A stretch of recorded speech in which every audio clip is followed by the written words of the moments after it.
उत्तराखंड की एक पहाड़ी घाटी, एक वीरान गांव और एक पुराना मकान जहां बरसों से कोई नहीं लौटा, सिवाय उन आवाजों के जो हर बरसात की रात छत से आती हैं।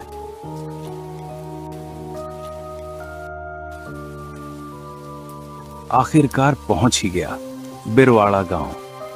कितना कुछ छूट गया था यहाँ, बचपन, दादी और शायद कुछ।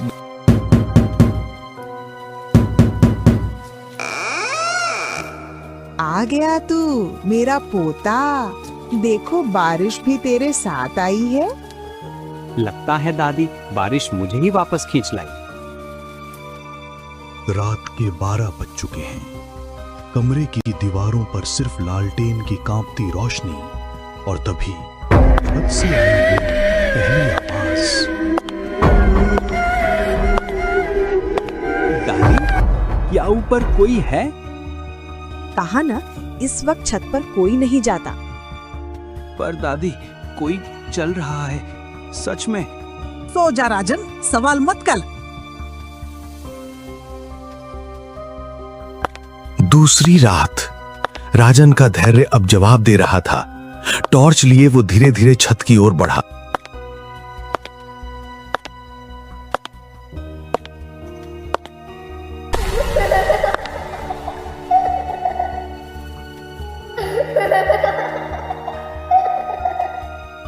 ये आवाजें, ये अजीब सी सरसराहट, आखिर क्या है यहां ऊपर? और तभी कौन है वहां? दादी, मैंने कल रात छत पर कुछ देखा। कोई था वहां और चप्पलें भी थीं। तू जानता नहीं वो किसकी चप्पलें हैं बेटा?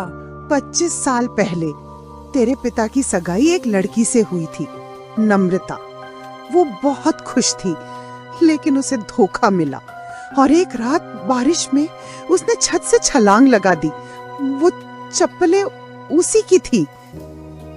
तो क्या वो आज भी? राजन तैयार था। बार डर नहीं, जवाब चाहिए थे। तुम वही हो जिसने मुझे छोड़ दिया था? नहीं, मैं राजन हूँ, वो नहीं। लेकिन मैं जानना चाहता हूँ, क्या चाहिए तुम्हें? तुम्हें भी दर्द समझना होगा जो मुझे दिया गया। वही हो जिसने मुझे छोड़ दिया था? नहीं, मैं राजन हूँ, वो नहीं। लेकिन मैं जानना चाहता हूँ, क्या चाहिए तुम्हें? तुम्हें भी दर्द समझना होगा जो मुझे दिया गया। ये देखो, तुम्हारी तस्वीर दादी ने मुझे दी थी, और ये तुम्हारी चप्पलें। लो, इन्हें पहन लो और मुक्त हो जाओ। अब मैं जा सकती हूँ, लेकिन अकेली नहीं। उसका चेहरा अब शांत था, लेकिन उसकी आंखें कह रही थी कोई उसे साथ चाहिए। अगले दिन राजन गायब था। दादी छत पर गईं।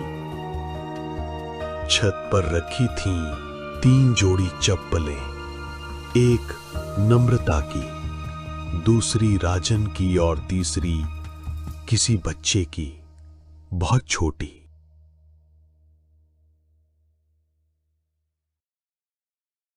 बारिश की बूंदें हर बार बस मिट्टी नहीं भिगोती, कुछ अधूरी आत्माओं की यादें भी जगा देती हैं। अगली बार जब बारिश में छत से गीली चप्पलों की आवाज आए तो मत जाना, क्योंकि हो सकता है इस बार वो तुम्हारा नाम पुकारे। लेकिन ये कहानी यहीं खत्म नहीं हुई है। बरसात अभी बाकी है और अगली बार खटखटाने वाला सिर्फ दरवाजा नहीं, तुम्हारा जिक्र भी करेगा।